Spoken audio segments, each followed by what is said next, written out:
Hi, all of you. A very warm welcome to you all to this chemistry session. How are you? कैसे चल रही है पढ़ाई? I hope it is going very smoothly and you are taking help of my videos. Uh, so, this is the fourth part of chemical thermodynamics. And here I am going to cover a very short part of thermochemistry. ठीक है. वैसे thermochemistry is a very huge chapter, so I am going to divide that huge chapter into parts. So जैसे ये इसके अंदर मैं formation enthalpy के कुछ MCQ solve करूंगी and in next I'll solve bond enthalpy वाले questions. In next enthalpy, standard enthalpy of reaction, combustion के क्वेश्चन सॉल्व करूंगी. सो ऐसा मैंने थर्मोकेमिस्ट्री में कुछ पार्ट्स में डिवाइड किया हुआ है सो दैट हम लोग एक पर्टिकुलर टाइप के क्वेश्चन को बहुत अच्छे से प्रैक्टिस कर पाए. Okay all of you. So let's start without wasting our time.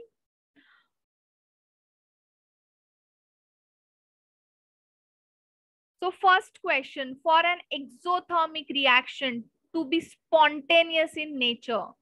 So spontaneous, now what do you mean by spontaneous? Spontaneous का मतलब होता है any process which takes place without help of any external source.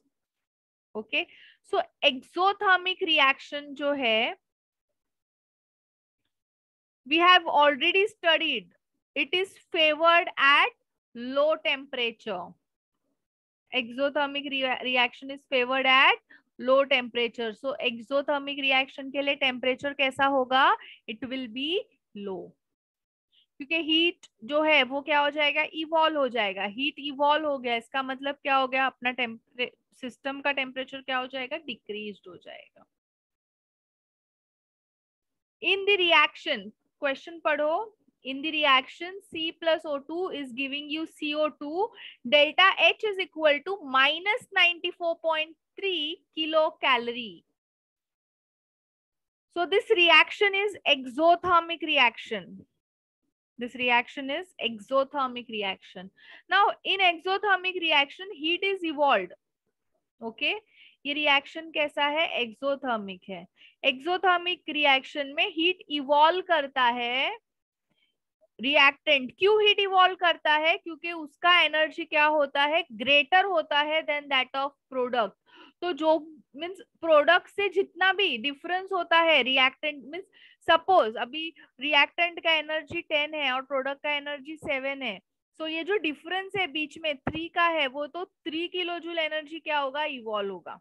Okay, so difference in the energy between the enthalpy of product and reactant, that energy is evolved out by the reactant in exothermic reaction. So enthalpy of product is greater than that of, sorry, enthalpy of reactant is greater than that of product. That is the B option. A small piece of potassium is dropped in water. It bursts into flame. This reaction is. So we know this. We have already studied in S block.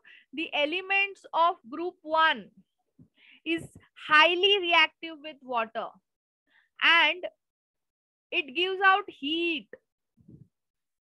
It burns when it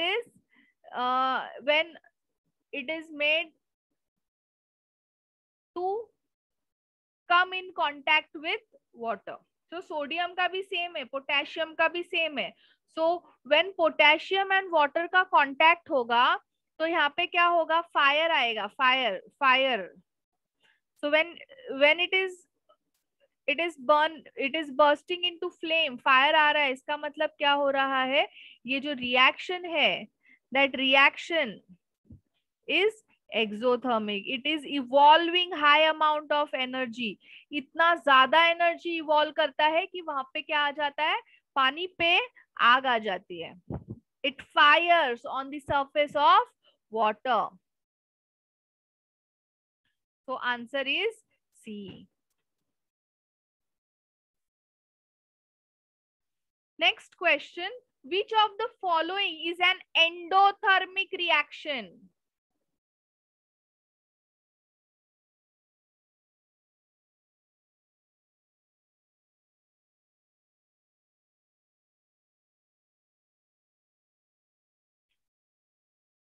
endothermic reaction कौन सा है?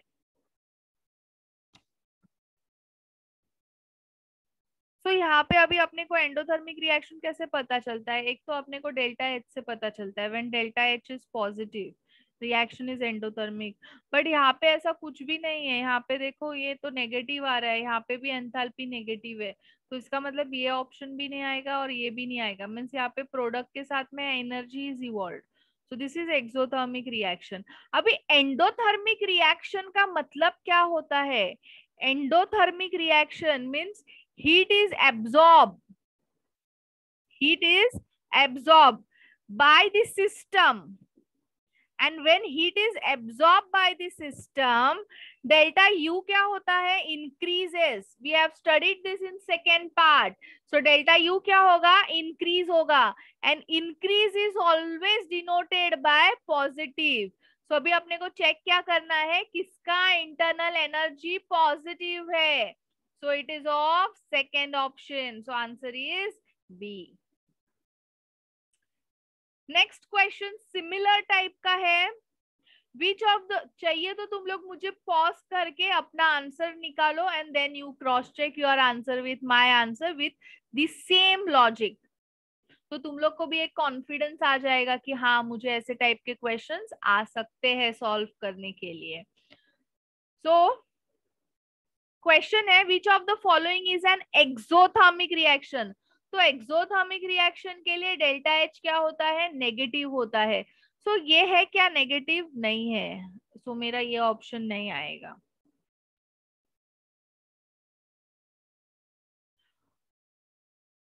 ये देखो, product के साथ में इतना energy absorb हो रहा है, सो ये एक्सोथर्मिक है क्या? नहीं है, ये भी रॉन्ग है। Now exothermic reaction will release heat. ये क्या करेगा? हीट को इवॉल्व करेगा। Heat is evolve by the system. So heat जब इवॉल्व होगा सिस्टम से, तो डेल्टा यू क्या हो जाएगा?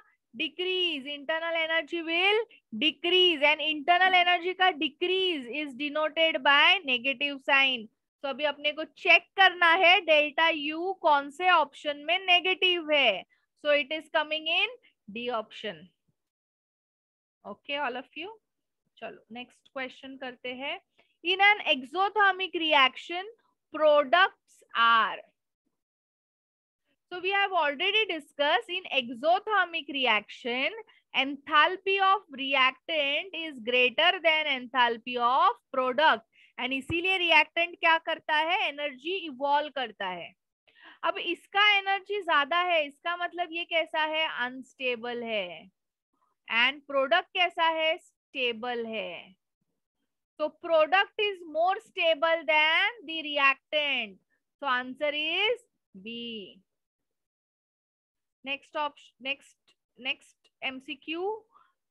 A hypothetical reaction A giving to B proceeds to following step.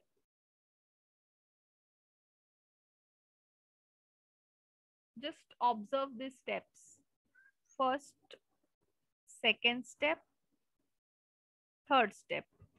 The heat of reaction is, so अपने को ये रिएक्शन का हीट ऑफ रिएक्शन निकालना है। रिक्वायर्ड रिएक्शन है A giving to B. Now we have to adjust this reaction in such a way that I should get this reaction. तो मैं first reaction को एज इट इज लिख देती हूँ, second reaction को एज इट इज लिख देती हूँ, थर्ड रिएक्शन को आई मल्टीप्लाई बाय 2। क्यों? क्योंकि मुझे यहाँ पे 2B चाहिए और यहाँ पे B है, सो मुझे मल्टीप्लाई करना पड़ेगा 2B से, 2 से। तो ये क्या हो जाएगा? D giving 2B. So same, whatever changes we have done on reaction, we have to do it on enthalpy also. तो ये as it is आएगा Q1 Q2, बट ये क्या हो जाएगा? 2 into Q3। अब मैं ओवरऑल रिएक्शन लिखती हूँ, CC कैंसिल, DD कैंसिल, तो मुझे आ गया ना रिक्वायर्ड रिएक्शन। तो इसका हीट क्या होगा, ऐड कर रही हूं ना मैं इन तीनों को भी। ओके, सो ये कौन सा ऑप्शन है, C. Next question, which of the following reaction defines the formation enthalpy. So अभी अपने को फॉर्मेशन एंथैल्पी कौन सा है, फॉर्मेशन रिएक्शन कौन सा है, वो अपने को चेक करना है। What is the definition of formation enthalpy? The change in enthalpy takes place for the formation of 1 mole of a substance in its standard state at standard condition, or you can say at constant temperature and pressure, is known as enthalpy of formation. Okay. एक मोल के लिए, तो अभी definition ही बता रहा है कि एक मोल एंथैल्पी, एक मोल ऑफ सब्सटेंस बनने के लिए, वो भी उसके स्टैंडर्ड स्टेट में जो कुछ भी एंथैल्पी में चेंज आएगा वो होता है एंथैल्पी ऑफ फॉर्मेशन। तो अगर एक मोल है तो ये तो ऑप्शन चला गया, इधर 2 मोल्स हुआ है ना, 2 moles of ammonia, that should be a formation of 1 मोल, तो वो चला गया ऑप्शन। अभी अगर मुझे CO का फॉर्मेशन एंथैल्पी देखना है तो वो अपने स्टैंडर्ड मींस अभी CO2 है, CO2 मेरा बनना चाहिए, एंड वो भी किससे, इसके अंदर क्या है, कार्बन है एंड ऑक्सीजन है। अभी स्टैंडर्ड स्टेट ऑफ कार्बन जो होता है वो ग्रेफाइट होता है। Diamond is not the standard form of carbon, standard form of carbon is graphite, and of course oxygen will be in gas form and this will be in gas form। तो ये तो reaction गया। In fact this is the combustion reaction of CO। अगर combustion reaction of CO बोलते हैं तो वो तुम्हें करेक्ट आएगा। सिमिलरली ये यहाँ पे देखो डायमंड है, ग्रेफाइट नहीं है, तो ये ऑप्शन भी गया। अब ये बी वाला ऑप्शन देखो एकदम परफेक्ट है, यहाँ पे एक मोल बन रहा है, देन H2 है, F2 है, एंड वो भी उनके स्टैंडर्ड स्टेट गैस गैस में, एंड बैलेंसिंग भी बराबर है, सो अपना आंसर क्या है, B. Okay, let's move on to next question. The standard enthalpy of formation of ethane, CO2, water are given respectively. The standard heat of combustion of ethane will be standard heat of combustion. So अब मैं क्या करूंगी, combustion reaction लिख देती हूँ ethane का सबसे पहले, C2H6 plus CO2 is giving you CO2 plus water. तो ये गैस स्टेट में आएगा, सॉरी O2 आएगा, O2, this is gas, this is gas and this will be liquid। Liquid दिया है ना। नाउ मैं बैलेंस करती हूँ, इधर 2 आ जाएगा, इधर 3 आ जाएगा, 4 and 3 7, so this will become 7/2। मैं इसको इरेज करके properly I will write it,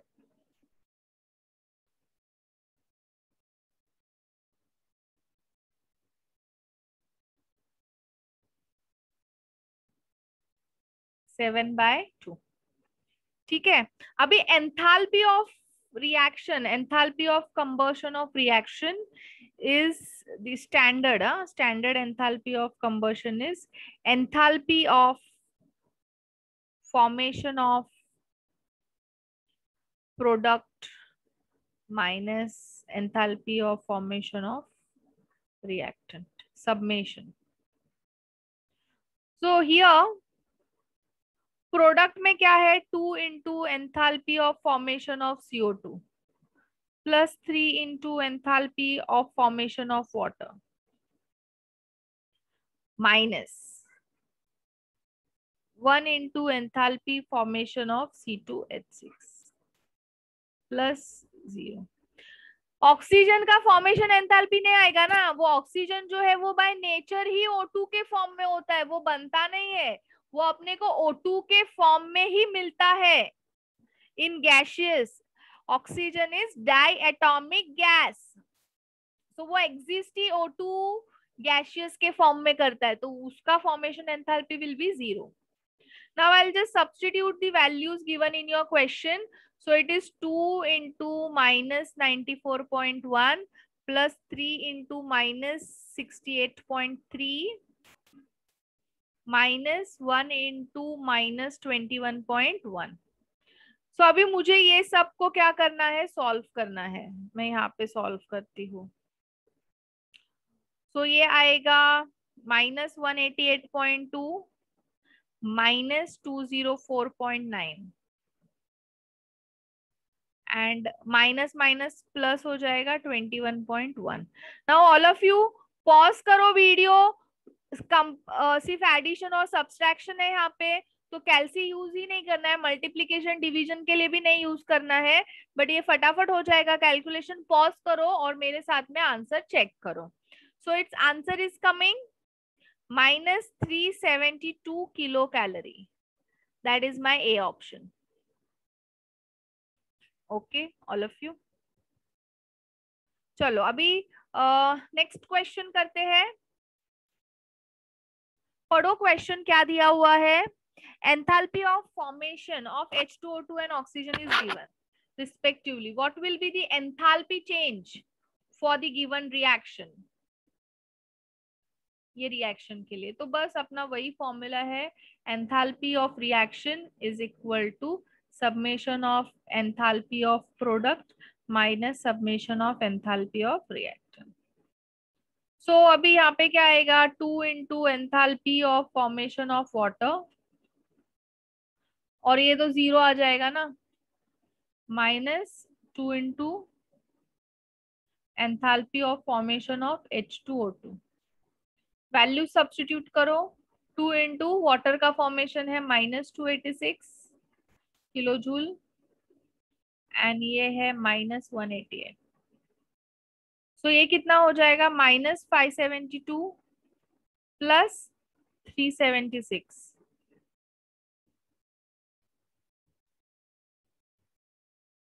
so answer is coming 196. और मुझे हमेशा ऐसा बोलना नहीं चाहिए कि पॉज करो. यू शुड अंडरस्टैंड नाउ कि मुझे मैम अभी आंसर लिखने वाले हैं, तो मुझे पॉज करना है. खुद ही मेरा कैलकुलेशन करके मैं आंसर चेक करूंगा मैम के साथ में, और करूंगी मैं मैम के साथ में. So there is no need. Okay, तुम लोग को कॉपी पेस्ट नहीं करने हैं मेरे आंसर्स को. Next question. The heat of formation of F2O3 is given delta H for the reaction. ये दिया हुआ है रिएक्शन. अब इसके लिए क्या होगा, सेम फॉर्मूला है मेरा. I will use same formula.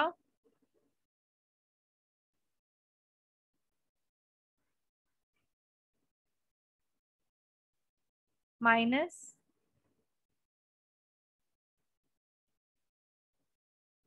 तो प्रोडक्ट में क्या है, Fe ऑक्सीजन है, दोनों भी 0 है. आयन का भी स्टैंडर्ड स्टेट सॉलिड ही होता है and it is mono atomic, so वो भी उसका 0 ही आने वाला है. So this will be 0 minus 2 into enthalpy of formation of Fe2O3. तो ये कितना हो जाएगा, माइनस ऑफ 2 इंटू माइनस 824.2. तो आंसर तो पॉजिटिव आएगा, 1648.4 kilo joule. So it is my D option. Simple. Now one last question. The enthalpy of formation of C2H2, C6H6 at 298 Kelvin are 230 and 85 kilojoule per mole respectively. The enthalpy change for the reaction is?